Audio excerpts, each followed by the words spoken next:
الحمد للہ رب العالمین والصلاة والسلام علی سید المرسلین اما بعد فاعوذ باللہ من الشیطان الرجیم بسم اللہ الرحمن الرحیم۔ غسل کے ضروری مسائل، امیر اہل سنت دامت برکاتہ العالیہ کی کتاب نیکی کی دعوت سے لیے گئے مواد کی چھٹی قسط دعائے عطار۔ یا اللہ پاک، جو کوئی 17 صفحات کا رسالہ غسل کے ضروری مسائل پڑھ یا سن لے، اس کو ظاہری و باطنی تمام گندگیوں سے پاک فرما، آمین بجاہ النبی الامین صلی اللہ تعالی علیہ وآلہ وسلم۔ درود شریف کی فضیلت، اللہ پاک کے پیارے نبی مکی مدنی محمد عربی صلی اللہ علیہ وآلہ وسلم کا فرمان عالی شان ہے، بے شک بروز قیامت لوگوں میں سے میرے قریب تر وہ ہوگا جو مجھ پر سب سے زیادہ درود بھیجے۔ صلو علی الحبیب صلی اللہ علی محمد۔ پیارے پیارے اسلامی بھائیوں، ایک 70 سالہ اسلامی بھائی مدنی قافلے والوں کے مدنی حلقے میں شریک ہوئے تو انہیں غسل کے فرائض کا پہلی بار پتہ چلا۔ اسی طرح نہ جانے کتنے مسلمان ایسے ہوں گے جو یہ احکام نہیں جانتے ہوں گے، لہذا اس ضمن میں نیکی کی دعوت کا ثواب لوٹنے کی نیت سے غسل کا طریقہ حنفی پیش کرتا ہوں۔ چنانچہ دعوت اسلامی کے اشاعتی ادارے مکتبۃ المدینہ کی مطبوعہ 496 صفحات پر مشتمل کتاب نماز کے احکام صفحہ 100 پر سے شروع ہونے والے مضمون سے ضرورتاً رد و بدل کرتے ہوئے عرض ہے، نیت کے بغیر بھی غسل ہو جائے گا مگر ثواب نہیں ملے گا، اس لیے بغیر زبان ہلائے دل میں اس طرح نیت کیجیے کہ میں پاکی حاصل کرنے کے لیے غسل کرتا ہوں۔ پہلے دونوں ہاتھ پونچھوں تک 3 بار دھوئیے، پھر استنجے کی جگہ دھوئیے، خواہ نجاست ہو یا نہ ہو، پھر جسم پر اگر کہیں نجاست ہو تو اس کو دور کیجیے، پھر نماز کا سا وضو کیجیے مگر پاؤں نہ دھوئیے، ہاں اگر چوکی وغیرہ پر غسل کر رہے ہیں تو پاؤں بھی دھو لیجیے، پھر بدن پر تیل کی طرح پانی چپڑ لیجیے، خصوصاً سردیوں میں اس دوران صابن بھی لگا سکتے ہیں، پھر 3 بار سیدھے کندھے پر پانی بہائیے، پھر 3 بار الٹے کندھے پر، پھر سر پر اور تمام بدن پر 3 بار، پھر غسل کی جگہ سے الگ ہو جائیے، اگر وضو کرنے میں پاؤں نہیں دھوئے تھے تو اب دھو لیجیے، نہانے میں قبلہ رخ نہ ہو، تمام بدن پر ہاتھ پھیر کر مل کر نہائیے، ایسی جگہ نہانا چاہیے جہاں کسی کی نظر نہ پڑے،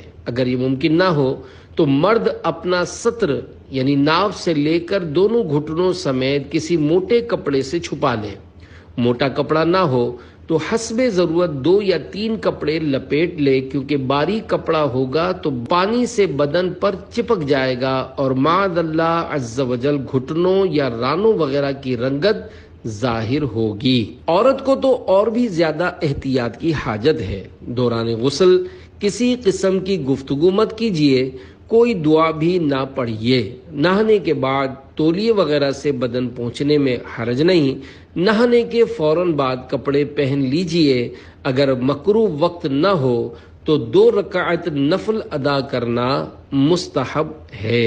غسل کے 3 فرائض: نمبر 1 کلی کرنا، نمبر 2 ناک میں پانی چڑھانا، نمبر 3 تمام ظاہر بدن پر پانی بہانا۔ نمبر 1 کلی کرنا، منہ میں تھوڑا سا پانی لے کر پچ کر کے ڈال دینے کا نام کلی نہیں، بلکہ منہ کے ہر پرزے، گوشے، ہونٹ سے حلق کی جڑ تک ہر جگہ پانی بہہ جائے، اسی طرح داڑھوں کے پیچھے، گالوں کی تہ میں، دانتوں کی کھڑکیوں اور جڑوں اور زبان کی ہر کروٹ پر بلکہ حلق کے کنارے تک پانی بہے۔ روزہ نہ ہو تو غرغرہ بھی کر لیجئے کہ سنت ہے۔ دانتوں میں چھالیا کے دانے یا بوٹی کے ریشے وغیرہ ہوں تو ان کو چھڑانا ضروری ہے۔ ہاں اگر چھڑانے میں ضرر یعنی نقصان کا اندیشہ ہو تو معاف ہے۔ غسل سے قبل دانتوں میں ریشے وغیرہ محسوس نہ ہوئے اور رہ گئے، نماز بھی پڑھ لی، بعد کو معلوم ہونے پر چھڑا کر پانی بہانا فرض ہے۔ پہلے جو نماز پڑھی تھی وہ ہو گئی۔ جو ہلتا دانت مسالے سے جمایا گیا یا تار سے باندھا گیا اور تار یا مسالے کے نیچے پانی نہ پہنچتا ہو تو معاف ہے۔ جس طرح کی ایک کلی غسل کے لیے فرض ہے، اسی طرح کی 3 کلیاں وضو کے لیے سنت ہیں۔ نمبر 2، ناک میں پانی چڑھانا۔ جلدی ناک کی نوک پر پانی لگا لینے سے کام نہیں چلے گا، بلکہ جہاں تک نرم جگہ ہے یعنی سخت ہڈی کے شروع تک دھلنا لازمی ہے، اور یہ یوں ہو سکے گا کہ پانی کو سونگھ کر اوپر کھینچیے۔ یہ خیال رکھیے کہ بال برابر بھی جگہ دھلنے سے نہ رہ جائے ورنہ غسل نہ ہوگا۔ ناک کے اندر اگر رینٹ سوکھ گئی ہے تو اس کا چھڑانا فرض ہے، نیز ناک کے بالوں کا دھونا بھی فرض ہے۔ نمبر 3، تمام ظاہری بدن پر پانی بہانا۔ سر کے بالوں سے لے کر پاؤں کے تلووں تک جسم کے ہر پرزے اور ہر رونگٹے پر کم از کم 2 قطرے پانی بہہ جانا ضروری ہے۔ جسم کی بعض جگہ ایسی ہیں کہ اگر احتیاط نہ کی تو وہ سوکھی رہ جائیں گی اور غسل نہ ہوگا۔ وضو و غسل اور نماز جمعہ، قضا نماز، سفر کی نماز، نماز جنازہ وغیرہ کے متعلق ضروری احکام جاننے کے لیے دعوت اسلامی کے اشاعتی ادارے مکتبۃ المدینہ کی مطبوعہ 496 صفحات پر مشتمل کتاب نماز کے احکام کا مطالعہ فرمائیے۔ بہتے پانی میں غسل کا طریقہ۔ اگر بہتے پانی مثلا دریا یا نہر میں نہایا تو تھوڑی دیر اس میں رکنے سے 3 بار دھونے، ترتیب اور وضو یہ سب سنتیں ادا ہو گئیں۔ اس کی بھی ضرورت نہیں کہ اعضاء کو 3 بار حرکت دے۔ اگر تالاب وغیرہ ٹھہرے پانی میں نہایا تو اعضاء کو 3 بار حرکت دینے یا جگہ بدلنے سے تسلیس یعنی 3 بار دھونے کی سنت ادا ہو جائے گی۔ برسات میں نل یا فوارے کے نیچے کھڑا ہونا بہتے پانی میں کھڑے ہونے کے حکم میں ہے۔ بہتے پانی میں وضو کیا تو وہی تھوڑی دیر اس میں عضو کو رہنے دینا اور ٹھہرے پانی میں حرکت دینا 3 بار دھونے کے قائم مقام ہے۔ وضو اور غسل کی ان تمام صورتوں میں کلی کرنا اور ناک میں پانی چڑھانا ہوگا۔ فوارہ جاری پانی کے حکم میں ہے۔ فتاوی اہل سنت غیر مطبوعہ میں ہے، فوارے یعنی نل کی دھار کے نیچے غسل کرنا جاری پانی میں غسل کرنے کے حکم میں ہے، لہذا اس کے نیچے غسل کرتے ہوئے وضو اور غسل کرتے وقت کی مدت تک ٹھہرا تو تسلیس یعنی 3 بار دھونے کی سنت ادا ہو جائے گی۔ چنانچہ در مختار میں ہے، اگر جاری پانی یا بڑے حوض یا بارش میں وضو اور غسل کرنے کے وقت کی مدت تک ٹھہرا تو اس نے پوری سنت ادا کی۔ یاد رہے، غسل یا وضو میں کلی کرنا اور ناک میں پانی چڑھانا ہے۔ فوارے کی احتیاطیں۔ اگر آپ کے حمام میں فوارہ یعنی شاور ہو تو اسے اچھی طرح دیکھ لیجئے کہ اس کی طرف منہ کر کے ننگے نہانے میں منہ یا پیٹھ قبلے شریف کی طرف تو نہیں ہو رہی۔ استنجا خانے میں بھی اس کی احتیاط فرمائیے۔ قبلے کی طرف منہ یا پیٹھ ہونے کا معنی یہ ہے کہ 45 درجے کے زاویے کے اندر ہو، لہذا یہ احتیاط بھی ضروری ہے کہ 45 ڈگری کے زاویے یعنی اینگل کے باہر ہو۔ اس مسئلے سے اکثر لوگ ناواقف ہیں۔ WC کا رخ درست کیجئے۔ مہربانی فرما کر اپنے گھر وغیرہ کے WC اور فوارے کا رخ اگر غلط ہو تو اس کی اصلاح فرما لیجئے۔ زیادہ احتیاط اس میں ہے کہ WC قبلے سے 90 کے درجے پر یعنی نماز پڑھنے میں سلام پھیرنے کے رخ کر دیجئے۔ معمار عموماً تعمیراتی سہولت اور خوبصورتی کا لحاظ کرتے ہیں، آداب قبلہ کی پرواہ نہیں کرتے۔ مسلمانوں کو مکان کی غیر واجبی بہتری کے بجائے آخرت کی حقیقی بہتری پر نظر رکھنی چاہیے۔ کچھ نیکیاں کما لے جلد آخرت بنا لے، بھائی نہیں بھروسہ ہے کوئی زندگی کا۔ کب کب غسل کرنا سنت ہے؟ جمعہ، عید الفطر، بقر عید، عرفے کے دن یعنی 9 ذی الحجۃ الحرام اور احرام باندھتے وقت نہانا سنت ہے۔ بارش میں غسل، لوگوں کے سامنے ستر کھول کر نہانا حرام ہے۔ بارش وغیرہ میں بھی نہائیں تو پاجامہ یا شلوار کے اوپر مزید رنگین موٹی چادر لپیٹ لیجئے تاکہ پاجامہ پانی سے چپک بھی جائے تو رانوں وغیرہ کی رنگت ظاہر نہ ہو۔ تنگ لباس والے کی طرف نظر کرنا کیسا؟ زور سے ہوا چلنے کے سبب یا بارش یا ساحل سمندر یا نہر وغیرہ میں کوئی اگرچہ موٹے کپڑے میں نہائے اور کپڑا اس طرح چپک جائے کہ سطر کے کسی کامل عضو مثلا ران کی مکمل گولائی کی ہیئت یعنی ابھار ظاہر ہو جائے، ایسی صورت میں اس مخصوص عضو کی طرف دوسرے کو نظر کرنے کی اجازت نہیں۔ یہی حکم تنگ لباس والے کے ستر کے ابھرے ہوئے عضو کامل کی طرف نظر کرنے کا ہے۔ ننگے نہاتے وقت خوب احتیاط، حمام میں تنہا ننگے نہائیں یا ایسا پاجامہ پہن کر نہائیں کہ اس کے چپک جانے سے رانوں وغیرہ کی رنگت ظاہر ہو سکتی ہے، تو ایسی صورت میں قبلے کی طرف منہ یا پیٹھ مت کیجیے۔ بالٹی سے نہاتے وقت احتیاط، اگر بالٹی کے ذریعے غسل کریں تو احتیاطاً اسے تپائی یعنی اسٹول وغیرہ پر رکھ لیجیے تاکہ بالٹی میں چھینٹے نہ آئیں۔ نیز غسل میں استعمال کرنے کا مگ بھی فرش پر نہ رکھیے۔ سارا گاؤں ہی داڑھی منڈا، سنتوں کی تربیت کا 1 ماہ کا مدنی قافلہ سفر کرتا ہوا باب الاسلام سندھ ضلع دادو کے کسی گاؤں کی ایک مسجد میں پہنچا۔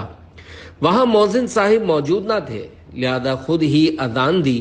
جب جماعت کا وقت ہوا تو چند نمازی مسجد میں آئے اور مدنی قافلے والوں سے کہا کہ آپ ہی نماز بھی پڑھا دیجئے، یہاں مسجد میں نماز کی جماعت نہیں ہوتی، سب لوگ اپنی اپنی نماز پڑھتے ہیں، کیونکہ پورے گاؤں میں ایک بھی شخص ایسا نہیں ہے جو داڑھی والا ہو اور امام بن سکے۔ مسجد کو آباد رکھنا واجب ہے۔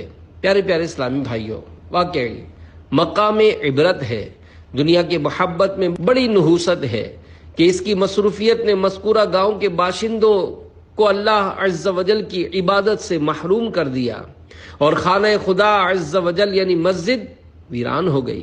یاد رکھیے، مسجد کو آباد رکھنا محلے کے مسلمانوں پر واجب ہے۔ چنانچہ فتاوی رضویہ شریف میں سابقہ شراب فروشوں کی بنائی ہوئی مسجد کے بارے میں سوال ہوا، جنہوں نے توبہ کرنے کے بعد حلال مال سے بنائی تھی۔ اس کا جواب دیتے ہوئے میرے آقا اعلی حضرت امام اہل سنت مولانا شاہ امام احمد رضا خان رحمت اللہ علیہ فتاوی رضویہ جلد 8 صفحہ 125 پر فرماتے ہیں، وہ مسجد کہ ان لوگوں نے بعد توبہ مال حلال سے بنائی ہے بے شک مسجد شرعی ہے، اور اس میں نماز فقط ہو سکتی ہی نہیں بلکہ اس کے قرب و جوار والوں اہل محلہ پر اس کا آباد رکھنا واجب ہے۔ اس میں 5 وقت اذان و اقامت و جماعت و امامت کرنا ضرور ہے۔ اگر ایسا نہ کریں گے تو گناہگار ہوں گے، اور جو اس میں نماز سے روکے گا وہ ان سخت ظالموں میں داخل ہوگا جن کی نسبت اللہ پاک ارشاد فرماتا ہے، وَمَنْ أَظْلَمُ مِمَّنْ مَنَعَ مَسَاجِدَ اللَّهِ أَنْ يُذْكَرَ فِيهَا اسْمُهُ وَسَعَى فِي خَرَابِهَا۔ ترجمہ کنز الایمان، اور اس سے بڑھ کر ظالم کون جو اللہ کی مسجدوں کو روکے ان میں نام خدا لیے جانے سے اور ان کی ویرانی میں کوشش کرے۔ جنگل میں مسجد۔ پیارے پیارے اسلامی بھائیوں، ضمناً عرض کرتا چلوں کہ جہاں مسلمان رہتے ہی نہ ہوں ایسی ویران وغیرہ ایسی ویران و غیر آباد جگہ پر بنائی جانے والی مسجد سرے سے مسجد کے حکم میں ہی نہیں۔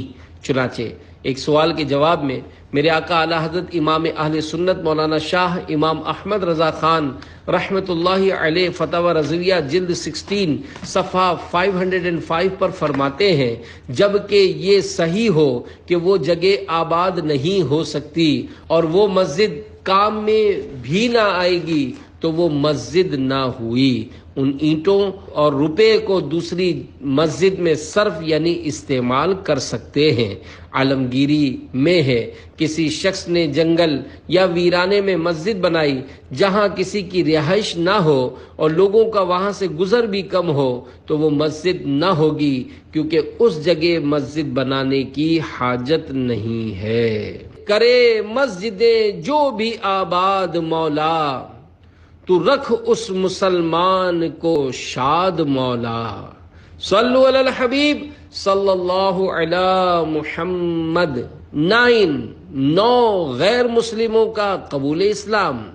پیارے پیارے اسلامی بھائیوں، آئیے اور ساری دنیا میں نیکی کی دعوت عام کرنے کا درد رکھنے والی مدنی تحریک یعنی عاشقان رسول کی مدنی تحریک دعوت اسلامی کے مدنی ماحول سے وابستہ ہو کر اپنی اور ساری دنیا کے لوگوں کی اصلاح کی کوشش میں لگ جائیے۔ اپنی اصلاح کی کوشش کے لیے مدنی انعامات کے مطابق عمل اور ساری دنیا کے لوگوں کی اصلاح کی کوشش کے لیے عاشقان رسول کے مدنی قافلوں میں سفر کو اپنا معمول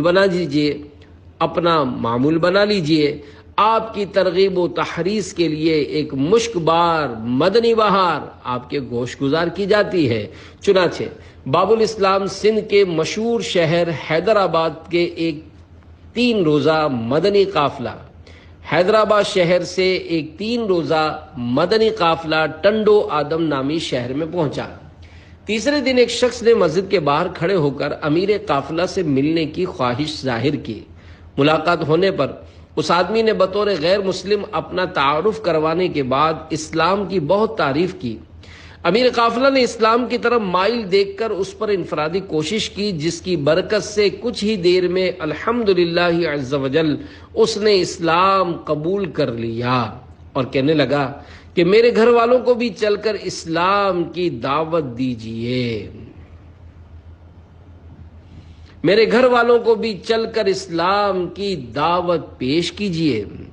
مدنی قافلے والے اس کے گھر گئے اور ان پر اسلام پیش کیا، جس کی برکت سے الحمدللہ عز وجل 9 افراد پر مشتمل سارا گھرانہ مسلمان ہو گیا۔ امیر قافلہ نے اس 9 مسلم سے دریافت کیا کہ جب آپ پہلے ہی سے دین اسلام سے محبت کرتے تھے تو مسلمان ہونے میں اتنی دیر کیوں لگائی؟ اس نے جواب دیا کہ جس اسلام سے میں متاثر ہوا وہ کتابوں میں تو لکھا تھا، لیکن مجھے موجودہ مسلمانوں میں نظر نہیں آ رہا تھا۔ جب عاشقان رسول کے سنتوں بھرے مدنی قافلے کو دیکھا تو میرا دل اس طرف کھینچا اور میں نے آپ حضرات کی حرکات و سکنات کا جائزہ لینا شروع کر دیا۔ میں 3 دن سے آپ لوگوں کے معاملات و معمولات دیکھ رہا ہوں۔ آتے جاتے نظریں جھکائے رکھنا، مسکرا کر ملاقات کرنا، پھر آپ لوگوں کا سفید لباس، سر پر امامہ شریف کا تاج، چہرے پر نور وغیرہ دیکھ کر مجھے کتابوں والا حقیقی اسلام آپ لوگوں کے کردار میں نظر آ گیا، جس کی وجہ سے میں نے ذہن بنا لیا کہ اب ان کے ہاتھوں پر مسلمان ہو جانا چاہیے۔ الحمدللہ عز وجل یہ بیان دیتے وقت آج کل یہ 9 مسلم اسلامی بھائی ایک مسجد میں مؤذن ہیں اور مسلمانوں کو نیکی کی دعوت اور نماز کی دعوت بھی دیتے ہیں، اور ان کے مدنی منع دعوت اسلامی کے مدرسۃ المدینہ میں قرآن کریم کی تعلیم حاصل کر رہے ہیں۔ آئیے عاشقین مل کے تبلیغ دیں، کافروں کو کریں قافلے میں چلو، کافر آ جائیں گے راہ حق پائیں گے، انشاءاللہ چلیں قافلے میں چلو، کفر کا سر جھکے دین کا ڈنکا بجے، انشاءاللہ چلے قافلے میں چلو۔ صلو علی الحبیب صلی اللہ علی محمد۔ مدنی قافلے کی برکت مرحبا، سبحان اللہ، مدنی قافلے کی برکت 100 کروڑ مرحبا۔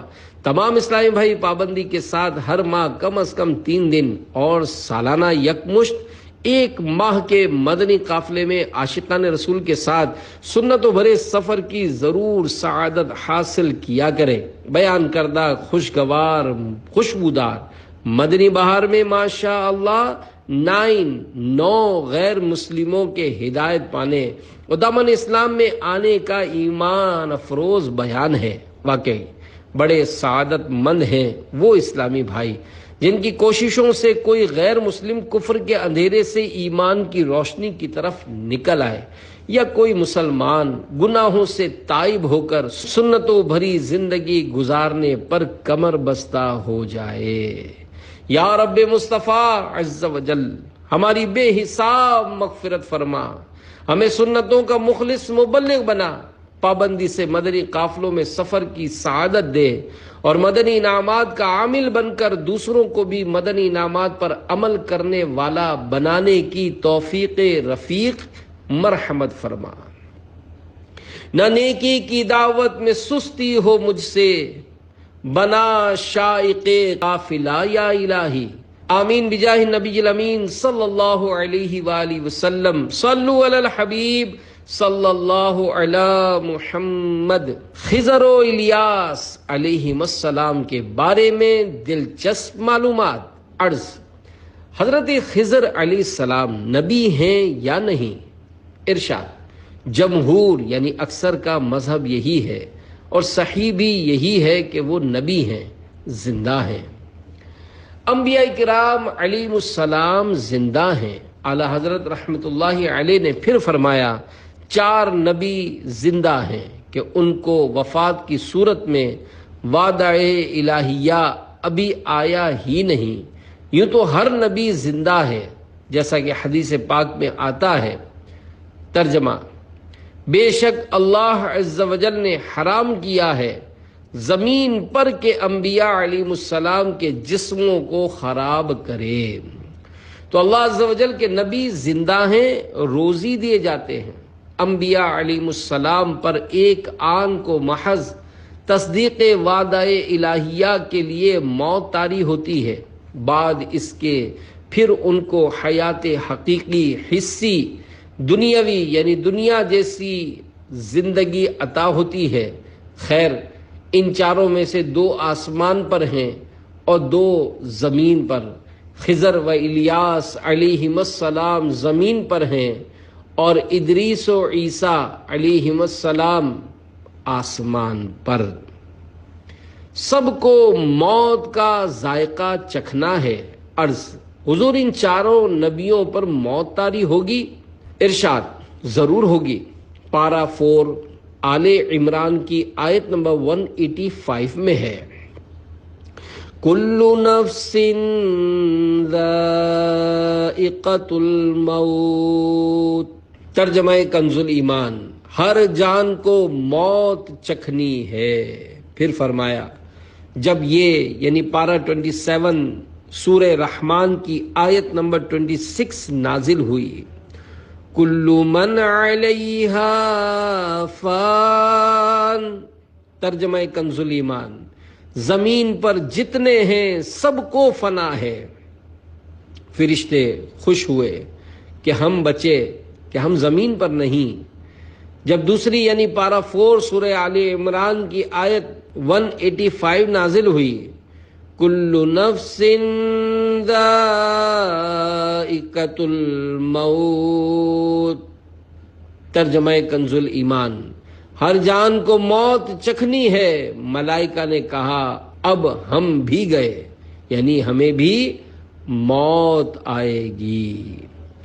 انبیاء کو بھی اجل آنی ہے، مگر ایسی کہ فقط آنی ہے، پھر اسی آن کے بعد ان کی حیات مثل سابق وہی جسمانی ہے۔ روح تو سب کی ہے زندہ ان کا، جسم پر نور بھی روحانی ہے۔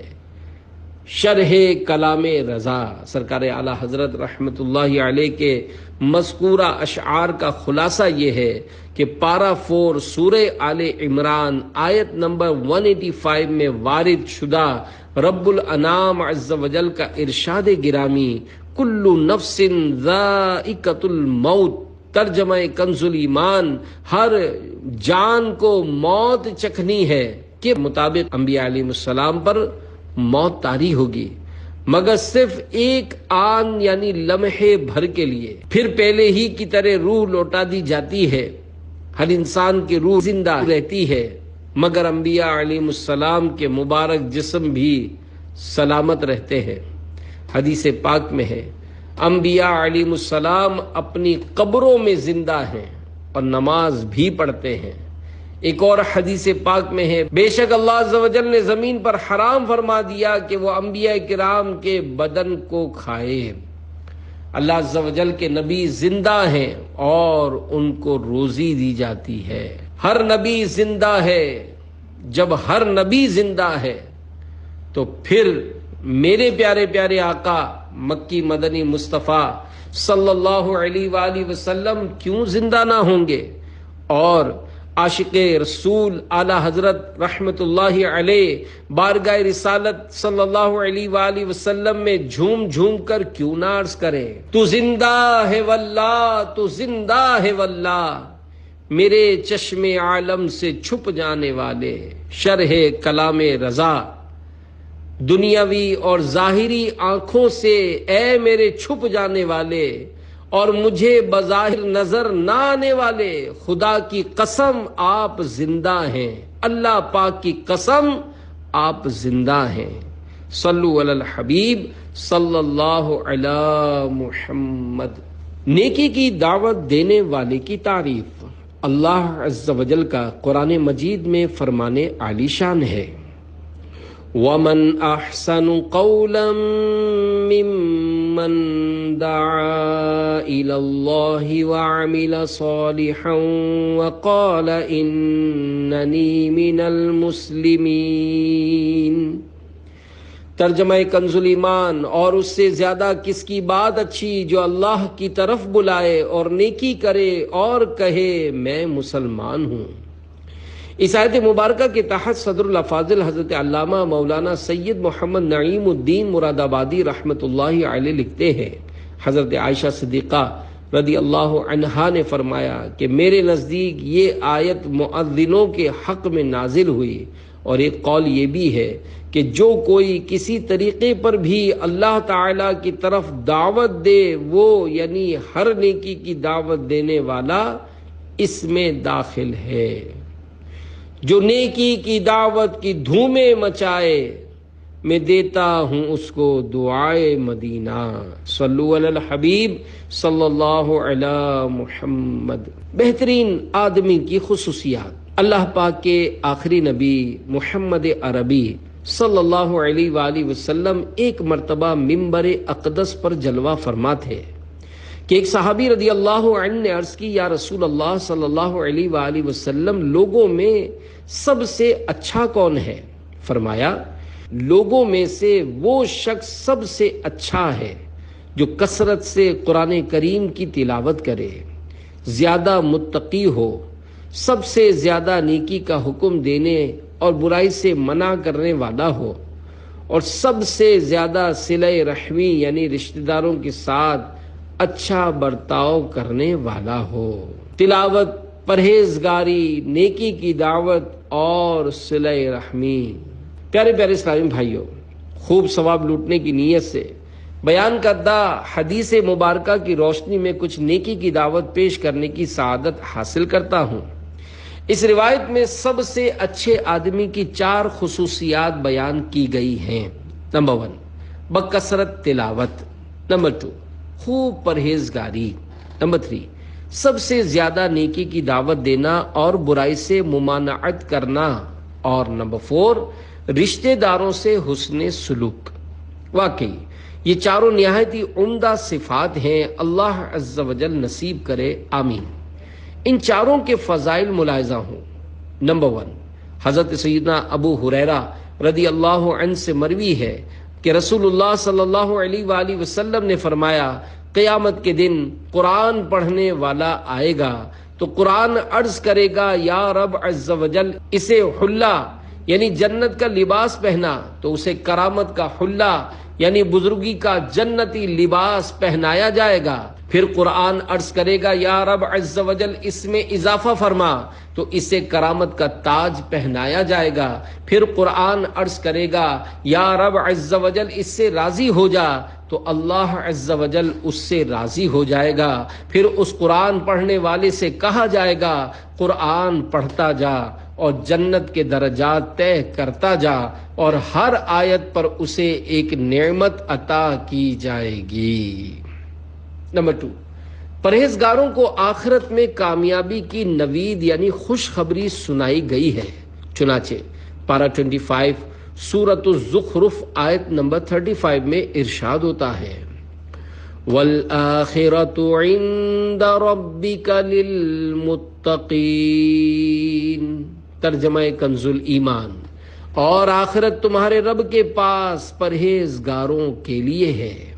نمبر 3، حضرت سیدنا کعب الاحبار رضی اللہ عنہ کا ارشاد ہے جنت الفردوس خاص اس شخص کے لیے ہے جو امر بالمعروف و نہی عن المنکر کرے، یعنی نیکی کا حکم دے اور برائی سے منع کرے۔ نمبر 4، فرمان مصطفیٰ صلی اللہ علیہ وآلہ وسلم ہے جسے یہ پسند ہو کہ اس کی عمر اور رزق میں اضافہ کر دیا جائے تو اسے چاہیے کہ اپنے والدین کے ساتھ اچھا برتاؤ کرے اور اپنے رشتہ داروں کے ساتھ صلہ رحمی کیا کرے۔ عمر و رزق میں زیادتی کے معنی۔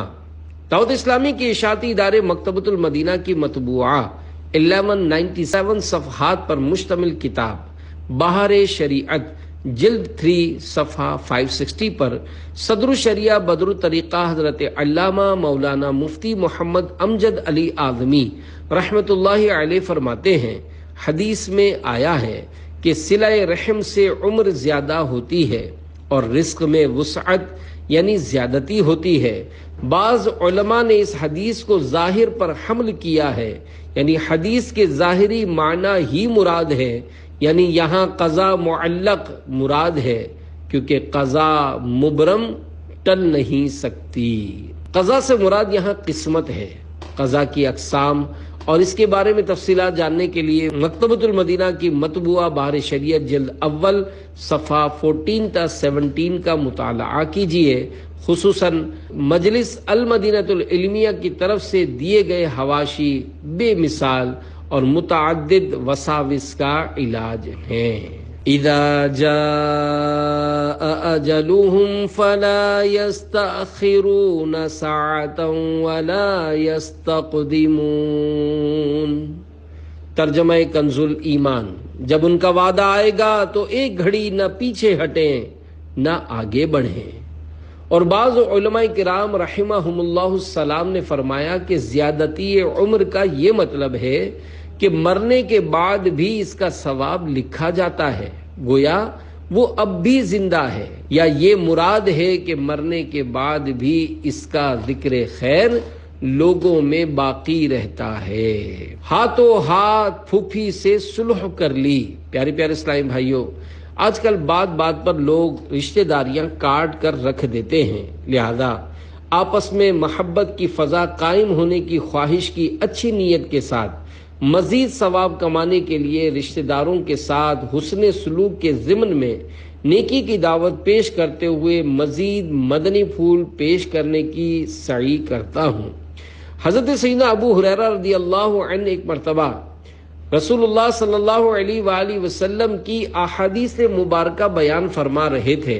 اس دوران فرمایا، ہر قاطع رحم یعنی رشتہ داری توڑنے والا ہماری محفل سے اٹھ جائے۔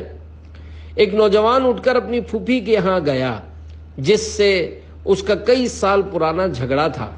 جب دونوں ایک دوسرے سے راضی ہو گئے تو اس نوجوان سے پھوپھی نے کہا، تم جا کر اس کا سبب پوچھو، آخر ایسا کیوں ہوا، یعنی سیدنا ابو ہریرہ رضی اللہ عنہ کے اعلان کی کیا حکمت ہے۔ نوجوان نے حاضر ہو کر جب پوچھا تو حضرت سیدنا ابو ہریرہ رضی اللہ عنہ نے فرمایا کہ میں نے حضور انور صلی اللہ علیہ وآلہ وسلم سے یہ سنا ہے، جس قوم میں قاطع رحم یعنی رشتہ داری توڑنے والا ہو، اس قوم پر اللہ کی رحمت کا نزول نہیں ہوتا۔ ساس بہو میں صلح کا راز۔ پیارے پیارے اسلامی بھائیوں، دیکھا آپ نے پہلے کے مسلمان کس قدر خوف خدا رکھنے والے ہوا کرتے تھے۔ خوش نصیب نوجوان نے اللہ عز و جل کے ڈر کے سبب فوراً اپنی پھوپھی کے پاس خود حاضر ہو کر صلح کی ترکیب کر لی۔ سبھی کو چاہیے کہ غور کرے کہ خاندان میں کس کس سے انبن ہے۔ جب معلوم ہو جائے تو اب اگر شرعی عذر نہ ہو تو فوراً ناراض رشتہ داروں سے صلح و صفائی کی ترکیب شروع کر دیں۔ اگر جھکنا بھی پڑے تو بے شک رضا الہی کے لیے جھک جائیں، انشاءاللہ عز و جل سر بلندی پائیں گے۔ فرمان مصطفیٰ صلی اللہ علیہ وآلہ وسلم ہے، جو اللہ عز و جل کے لیے عاجزی کرتا ہے اللہ تعالیٰ اسے بلندی عطا فرماتا ہے۔ اپنے گھروں اور معاشرے کو امن کا گہوارہ بنانے کے لیے دعوت اسلامی کے مشک بار مدنی ماحول سے وابستہ ہو جائیے، اور ہر ماہ کم از کم 3 دن کے مدنی قافلے میں سنت و برا سفر کیجیے، نیز مدنی انعامات کے مطابق زندگی گزاریے۔ آپ کی ترغیب و تحریض کے لیے ایک مدنی بہار پیش کرتا ہوں۔ چنانچہ باب المدینہ کراچی کے ایک اسلامی بھائی کے بیان کا خلاصہ ہے کہ طویل عرصے سے میری زوجہ اور والدہ یعنی ساس بہو میں خوب ٹھنی ہوئی تھی، نتیجتاً زوجہ روٹ کر میکے جا بیٹھی۔ میں سخت پریشان تھا، سمجھ میں نہیں آتا تھا کہ اس مسئلے کو کیسے حل کروں۔ ایسے میں دعوت اسلامی کے اشاعتی ادارے مکتبۃ المدینہ کی جاری کردہ مدنی مذاکرے کی VCD گھر امن کا گہوارہ کیسے بنے میرے ہاتھ آئی۔ موضوع دیکھا تو بڑی امید کے ساتھ یہ VCD خود بھی دیکھی اور اپنی والدہ محترمہ کو بھی دکھائی، اور ایک VCD اپنے سسرال بھی بھیج دی۔ میری والدہ کو یہ VCD اتنی پسند آئی کہ انہوں نے اسے دوبارہ دیکھا اور حیرت انگیز طور پر مجھ سے فرمانے لگی، چل بیٹا تیرے سسرال چلتے ہیں۔ میں نے سکون کا سانس لیا کہ لگتا ہے جو کام میں بھرپور انفرادی کوشش کے باوجود نہ کر سکا وہ اس VCD نے کر دیا۔ میرے سسرال پہنچ کر والدہ صاحبہ نے بڑی محبت سے میری زوجہ کو منایا اور اسے واپس گھر لے آئیں۔ دوسری جانب میری زوجہ نے بھی مثبت طرز عمل کا مظاہرہ کیا اور گھر پہنچنے کے بعد دوسرے ہی دن اپنی ساس یعنی میری والدہ سے کہنے لگیں، امی جان میرا کمرہ بہت بڑا ہے، جبکہ دیگر گھر والے جس کمرے میں رہتے ہیں وہ قدرے چھوٹا ہے، آپ میرا کمرہ لے لیجئے اور میں اس چھوٹے کمرے میں رہائش اختیار کر لیتی ہوں۔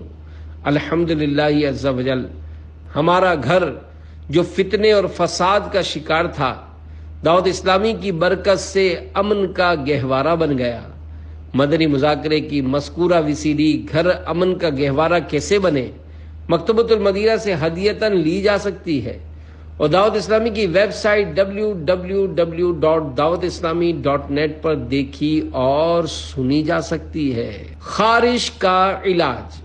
ضمیر اہل سنت حضرت علامہ مولانا محمد الیاس عطار قادری رضوی ضیائی دامت برکاتہم العالیہ۔